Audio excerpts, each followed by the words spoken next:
જોઈ રહ્યા છો વડોદરા લાઈવ 24/7 હવે જોઈએ અગત્યના સમાચાર। વડોદરામાં કરુણા અભિયાન અંતર્ગત ઉત્તરાયણ પર્વ પર પક્ષીઓને બચાવવા વન વિભાગ સજ્જ। ઉત્તરાયણ પર્વમાં મૂંગા બોલ પક્ષીઓના જીવ ન જાય તેની કાળજી રાખવી જોઈએ। જ્યારે 14 જાન્યુઆરી ઉત્તરાયણ પર્વ આવી રહ્યો છે ત્યારે સમગ્ર ગુજરાત ઉત્તરાયણ પર્વનો તહેવાર ધૂમધામથી મનાવવામાં આવે છે। લોકો પોતાની પતંગ ચગાવી ઉત્તરાયણ પર્વને ધૂમધામથી મનાવવામાં આવે છે, પરંતુ ઉત્તરાયણ પર્વમાં પતંગના દોરાથી ઘણા મૂંગા પ્રાણીઓ ગવાતા હોય છે, જેને લઈને ઘણા પ્રાણી પક્ષીઓનું મોત પણ થાય છે। જેને લઈને આજે વડોદરા વન વિભાગના અધિકારીએ જણાવ્યું હતું કે સવારના 9 વાગે અને સાંજના 5 વાગે પક્ષીઓ વિહાર કરવા નીકળતા હોય છે, તો પતંગ ચગાવવાનો આગ્રહ ન રાખવો।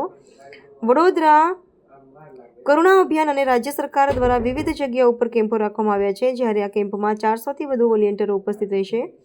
વડોદરામાં 42 જેટલા કલેક્શન સેન્ટર રાખવામાં આવ્યા છે, જ્યારે વડોદરા શહેરમાં ઘાયલ થયેલા પક્ષીઓને લાવવા તેને પ્રાઇમરી ટ્રીટમેન્ટ માટે દવાઓનો જથ્થો પણ પહોંચાડવામાં આવશે। જ્યારે વન વિભાગ દ્વારા 180023322636 મોબાઈલ 9429558883 9429558886 ટોલ ફ્રી નંબર અને મોબાઈલ નંબર આપવામાં આવ્યો છે, જેથી કરીને કોલ કરીને પક્ષીઓ માટે આ નંબર ઉપર જાણ કરીને પક્ષીઓના જીવ બચાવી શકાશે। વડોદરાવાસીઓને નમસ્કાર।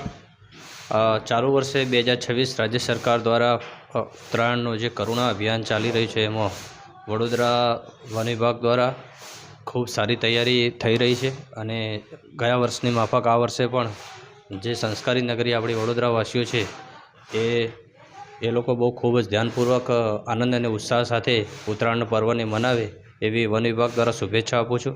ખાસ કરીને આપણું આ પર્વ રાજ્ય સરકાર દ્વારા આપણા જે વન્યજીવો છે, ખાસ કરીને પક્ષીઓ જે સવારે વિહંગ કરતા હોય છે અને સાંજે વિહંગ કરતા હોય છે, તો ખાસ કાળજી આપણે રાખીએ। સવારે 9 વાગ્યા પહેલાં અને સાંજે 5 વાગ્યા પછી પતંગ ન ચગાવીએ તો ઘણા બધા પક્ષીઓનો બચાવ થશે અને ઘાયલ થતાં અટકશે।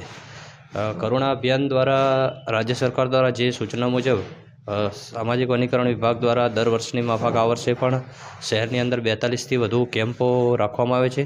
આ સાથે NGO સ્વયંસેવકો જોડાશે અને 400થી વધુ વોલેન્ટિયરો નોંધાશે અને એનું સારવાર કેન્દ્ર રાખવામાં આવે છે।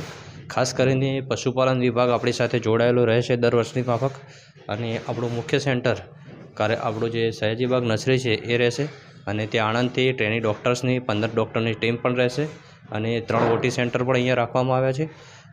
ખાસ આપણા જે ભૂતળી જપા પશુપાલન વિભાગ છે, જે વેટનરી હોસ્પિટલ, ત્યાં આગળ પણ સારવાર કેન્દ્ર છે અને પંડ્યા બ્રિજ ખાતે પણ સારવાર કેન્દ્ર રાખવામાં આવ્યું છે।